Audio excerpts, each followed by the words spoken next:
Welcome to the show. I am here with one of the parents from our community, Vicky.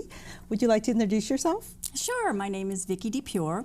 I am the mother of Olivia, who you'll get to meet later, and we're going to talk extensively about.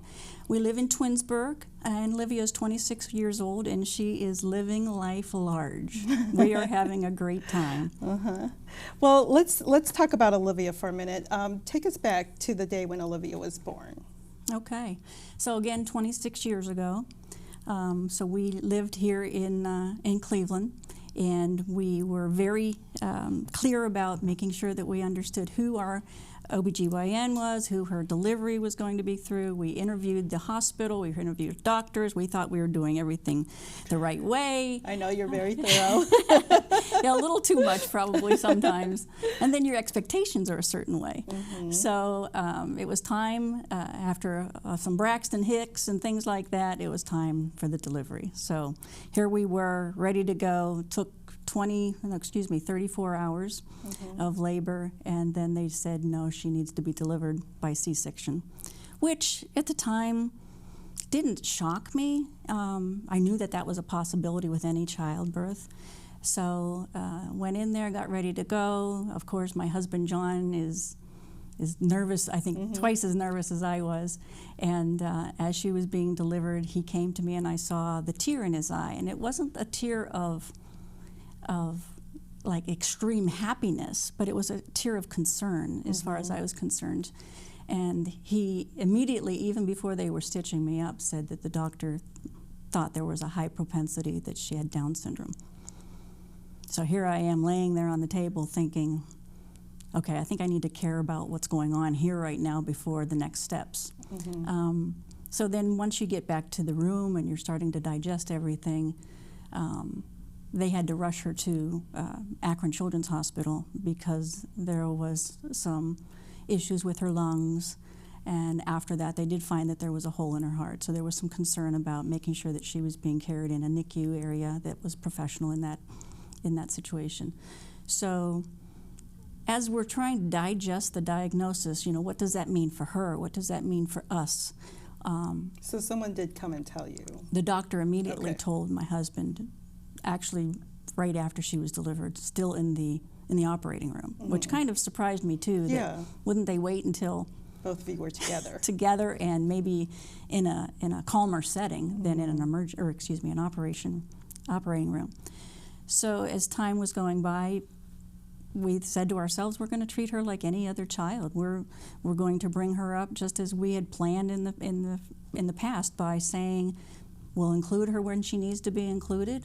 We'll have her work to her potential.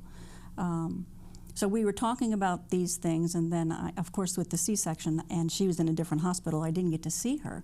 So I really wanted to see her. So we were able to get out that night. So she was a noon delivery, around 8-ish. I remember it being dark, and we were coming down the elevator to the lobby, and it was very dark. A lot of the hubbub was gone for the day, and there was a lot of darkness in the lobby. And there was an elderly lady that looked like she was a volunteer, maybe a candy striper or something like that. And she, as we were gingerly walking to the car, she said, and I'll never forget this, how she said this. She said, "Are you the mommy of the Downs baby?" And I'd never heard anybody referred to as that, as a Downs baby. What's that? Yeah. What does that mean? So, and I said, yes, very calmly, and she said, "God bless you." And my initial thought was, why do I need to be blessed? Is there something that I need to know about other than the fact that she has Down syndrome that I needed to be blessed? And of course, as time has gone on, we understand what that means a lot more, that actually she's more of a blessing than us having to be blessed. That's true. I feel the same way. So once you received her diagnosis, what did you do? I mean, how did you prepare? So actually, we told the family that at this time, and we had planned this anyway, with a newborn baby, we said we need time to ourselves. We need to bond with her. We need to understand, because neither of us had children, even though we're both from very large families. We never had our own children. So we wanted to bond with her, and we took the time to just be with her, understand that there were differences in her eating habits, in her ability to drink, to swallow, muscle tone. You could see it as time went on. There was a lower muscle tone.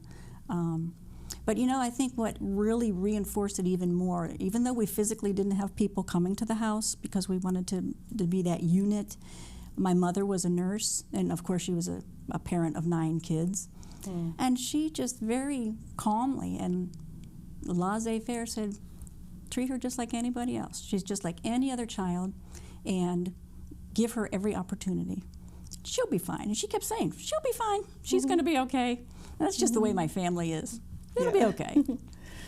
So did you get connected with Desanio at this point?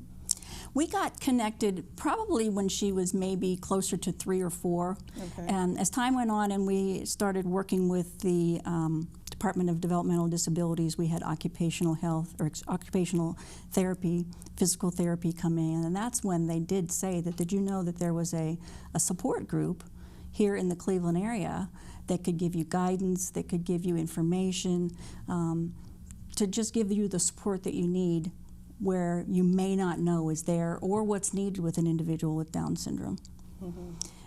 So we did do that, and since that time, you know what was interesting as Olivia grew up, we didn't volunteer the information that she had a diagnosis and that she was different. We wanted her to experience that, just like any other child that has different hair color, different skin color, different physical abilities, whether they have a limb missing or some type of other difference. We wanted her to experience that herself. So for the longest time, we did not share that. Now, if she would have asked, why am I different? Why do the kids stare? We would have definitely told her that. So as time has gone by, she has asked questions about it. And especially when she turned the age of getting on Social Security, they almost stressed the fact that we needed to tell her. So we did share that with her, but then comes all the explanation. What does that mean? What does it do for me? Are there any negatives to it? Of course, she didn't use those words. Why me? Yeah. So, yeah, and I'm sure that you've run into the same situation. So then comes all the education. But our stress has always been, actually, you're better than other people because you have more chromosomes. Right. You have that something extra. And when you, that's right, something extra. And when you tell them that, it just brightens their day. And they'll tell people now, and they're very proud, and she will want to wear shirts, and she never wants to miss a buddy walk. She wants to go to the cooking classes. So those types of things are, for her living later on in life, are priceless. That sometimes a parent, we can try all we want to try to teach and educate, but sometimes you just need that extra outside person or someone that has lived through it themselves too, to be that wise person that wants to help support. And what better advocate than an individual with Down syndrome? You are correct. You are correct. And so you mentioned, Olivia getting involved in, social activities and things like that at Desanio. So that has really helped her. Yes, for sure. Yes. In addition to some other things that I'm going to show you later, just knowing that there's other people like her. Yes. There's a community. You're right, and there's someone like her. And she doesn't feel that she's much an outsider, that I think she could because of Desanio and the support that they give, and the other individuals that, they have no qualms that they have Down syndrome. And so her seeing that and communicating with them. Bonding with the others. Yes, for sure. Yeah. Love it. Because they've made some really good friends. Like, even Olivia are good friends. So. That's right. Okay, and during our conversations, before the episode, you talked about being an Uber parent. Yes. What did you mean by that? Yeah. And I think I prefaced this by saying there's some people that disagree, that once you're a parent, you're always going to be 100% involved in their lives. Well, I disagree. I remember growing up with 8 brothers and sisters, whether there was 8 or 1 or 0, there's a degree of involvement that the parents have. And then there's a point, and my father used to say, kick the little birdie out of the nest, because there's a point where we don't have to be as supported as we have been by our parents. Mm-hmm. There's an acknowledgement that we've learned. We've had life lessons. We've learned from our schooling, learned from our peers, that this is how I need to get a job. This is how I need to act when I go somewhere. This is how I handle my finances. This is how I make decisions. Now, with an individual, a parent of an individual with challenges, we are continuously and probably forever involved in one way, shape, or form. So there's always going to be need, and it depends on the individual, how much support and what type of support they need. So it could be the finances and helping them. It could be making sure there's some type of a guardian at some point after we're no longer here. So the transportation for sure is how do we continue her employment? How do we make sure she gets there on time? And so that's every day we're making those phone calls, even though she's making them now on her own. So it takes that little extra effort where, you know, a typical parent says, get it done. I truly believe, are Uber parents, that we will always be there and always be thinking about the things that maybe they need that extra effort for. So let's talk about Olivia now. Tell us about Olivia. How much time do we have now? And you know, we're just so proud of the lengths that she has gone. And I do say that she has an environment with peers, with support groups, with family, the community, to help get her there. So a lot of things that we're gonna talk about right now is it's that village that we talk about in our world, that we can't do it on our own, and it's a group of people that help children and adults get through life. So she is right now, I said, living life large. The places that she's been, the things she's seen, the experiences that she has, many adults have never or may never see. I know growing up with 8 brothers and sisters, I never traveled. I didn't know about cultures other than your TV. surroundings, yeah. At the time, there was no social media, so Right. National Geographic was our way to understand about different cultures. Or the encyclopedia. Encyclopedia. Are we aging ourselves That's here? right. That's right.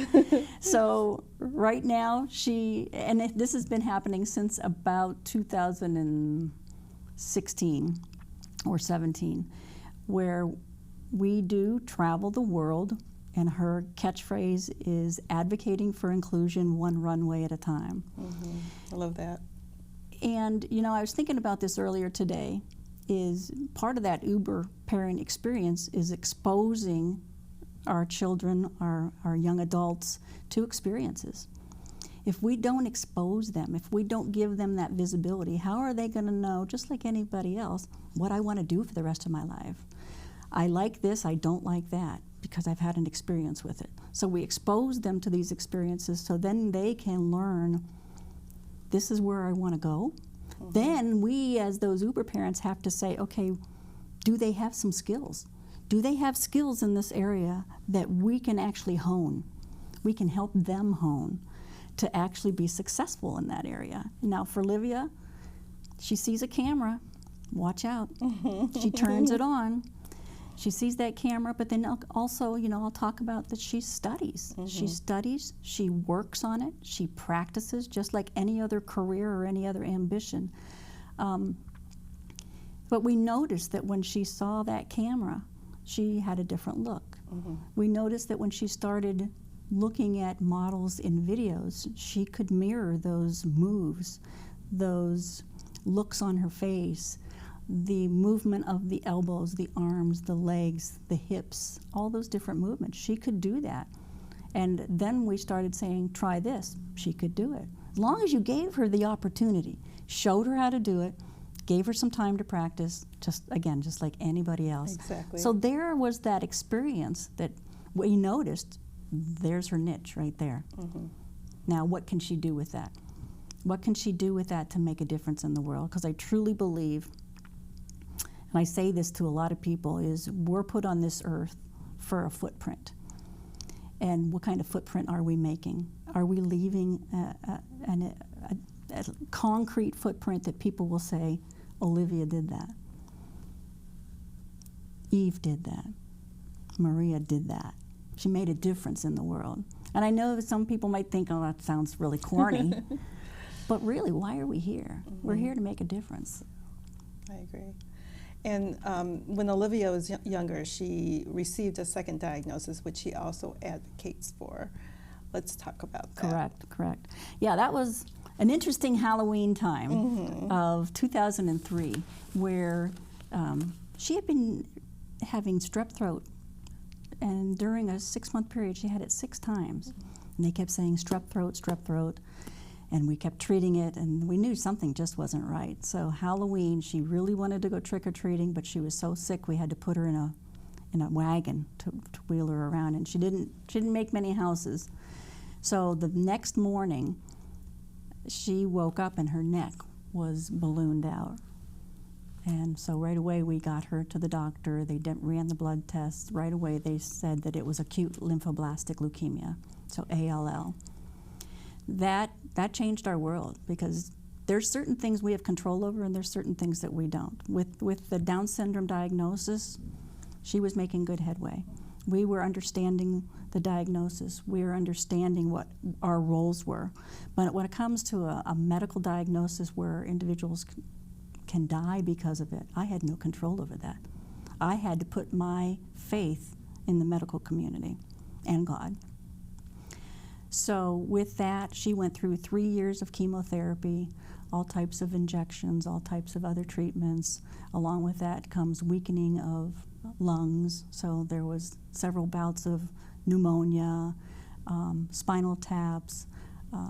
So in fact, She lost her hair, you told She me. lost her hair, yes. So, and you know what, for her, and as I think I mentioned, it didn't bother her as much.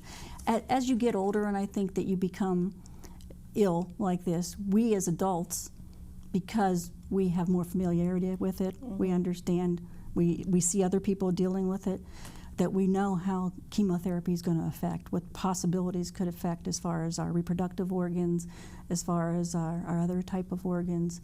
But with a child, they sometimes they don't understand why is this happening to me.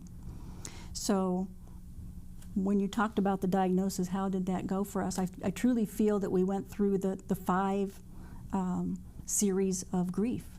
So there was depression in there, there was anger, fear, and then there was the acceptance. Okay, let's get this.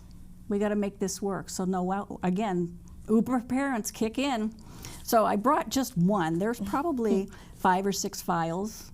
That this was back again before computers were that popular.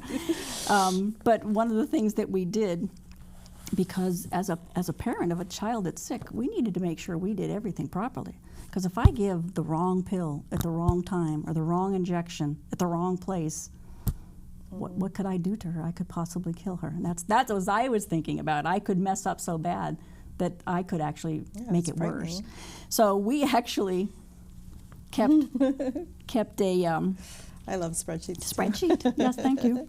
We kept a spreadsheet of every single day, of every single medication, when we gave it to her, how we gave it to her. We had to even measure bowel movements, how much intake of waters. So you can see that when her doctor's appointments are, because I did not want to make a mistake with this. Right. So after 3 years of treatment, she was declared in remission. And they didn't have the ringing of the bell. Actually, I want to take her down to Children's Hospital and just ring the bell for her. And let her they ring didn't the have bell. that before. No. Yeah. So she's in great health. For a couple years, she went back every year to just make sure everything was clear. Very good treatment, very good people. In fact, some of the nurses we still see occasionally. And we go down, and Olivia's done fundraising for them. And she's also raised a lot of money, too. Well, for Akron Children's, she actually was, when COVID hit, she went down with over 100 handmade masks for the children, so they could hand them out to the children. So, but yes, for cancer, she's now reached over $100,000 that she's raised. In fact, that's what this is. This is partially. This is a snow softball tournament that Olivia has every year, and these are all the winners of the snow softball tournament. So usually, most of the money that she's raised has come from this. So every February in Twinsburg, all these little crazy people are out there in February in the snow with a fluorescent ball. So she's hit the 100,000, and we thought this past year in February, we said, what else can we do? And because she was a Make-A-Wish recipient, this past year, the money went to a little boy that went down to Disney, and I think he went to Universal too for a Make-A-Wish trip. And I think that was because she got to see that recipient, she got to meet that young boy, that made a difference for her. It was meaningful. It sure was. Yeah. Well, Olivia sounds amazing, and I cannot wait for the audience to meet her. All right, great. We'll be back with Olivia.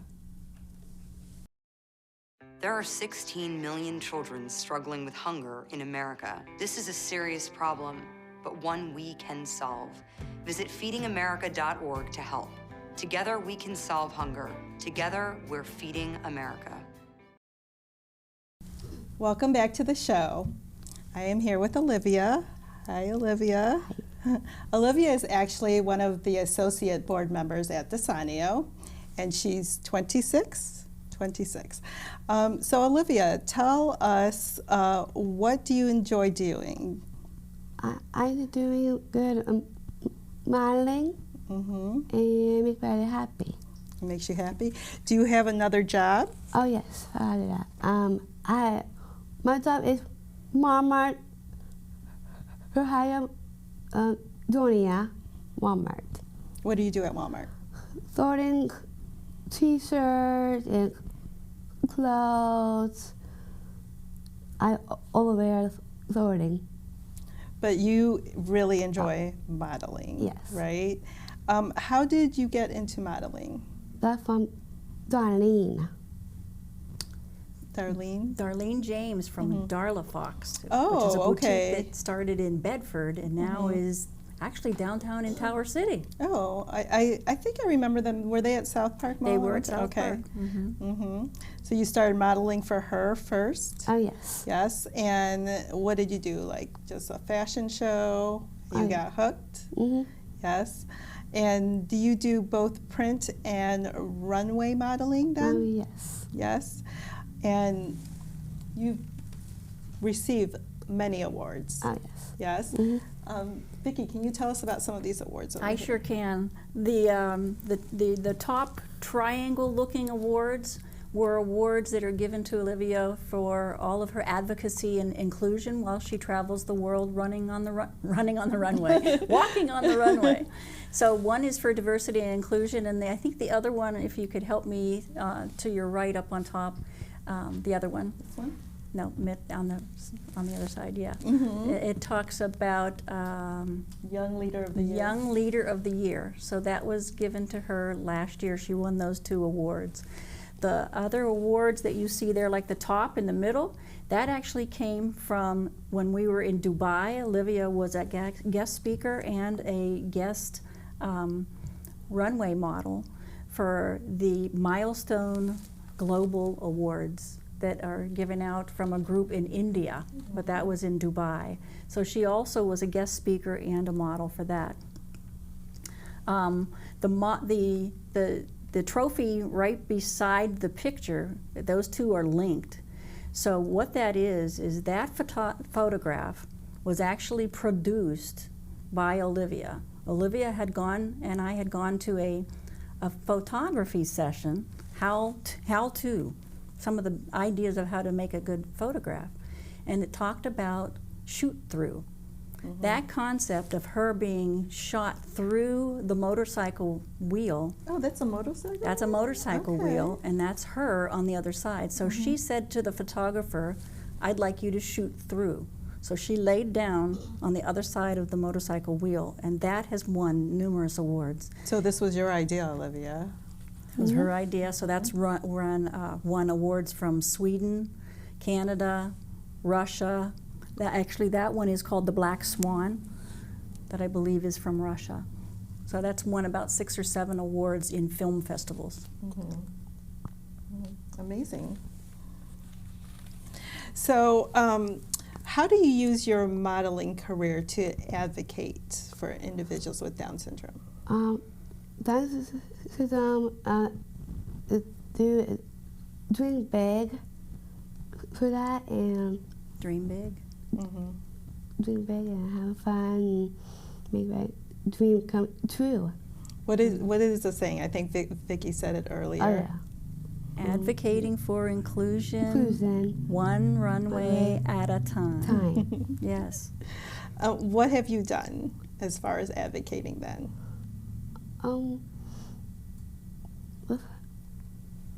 Have fun and inclusion, like mix it up, like dream and have fun. I know you've appeared on interviews Yeah. and Yeah. other shows. Yes. Yes. And if I could add, every time she appears on a different runway in a different country, it shows people that individuals with differences, including Down syndrome, can do anything they put their mind to.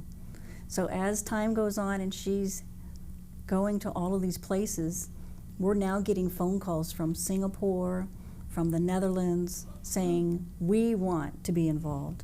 So it's not just about Olivia, it's about individuals with differences. The non-traditional model. Yes. And I have this right here. Yeah. She wanted to talk about. Let me show it. So what this is there's actually, I'm sure you've all heard of Marvel Comics and all these other comics. This is an actual professional comic book company that reached out to her and said, we want to make you a superhero. Wow, you already are. So this is actually from Future Gen Comics. They created a comic book. It's about 6 or 7 pages long, and Olivia is now called Prima Diva. And they told us, they did research, and they said that Olivia is the first individual with Down syndrome to actually be a superhero. And also, I think the only other person was Wonder Woman superhero was Wonder Woman. Her special power is kindness. That's So Olivia's special power? That is her special power. That's what they Perfect. created for her. So that will be coming out soon. And Future Gen Comics is based in Twinsburg, Ohio. Oh, nice. I didn't know that. Yeah. Yeah. And Olivia was also nominated for something else here in Cleveland. Do you remember what that is, Liv? And actually, this week is the last time that you can vote. And I'm sure everybody has seen the Best in Cleveland Awards. Olivia was nominated for the Best Advocate and Activist. Woohoo! So we're hoping that everybody will go online and vote for Olivia. And, you know, it's just about making difference and getting that exposure out there. Right, right. Can't wait to see who the winner is. Well, thanks, Olivia, for coming on the show. And thank you, too, Vicki, Thank you for sharing your having us, Maria. experiences. It was a pleasure. We'll see you next month on Something Extra.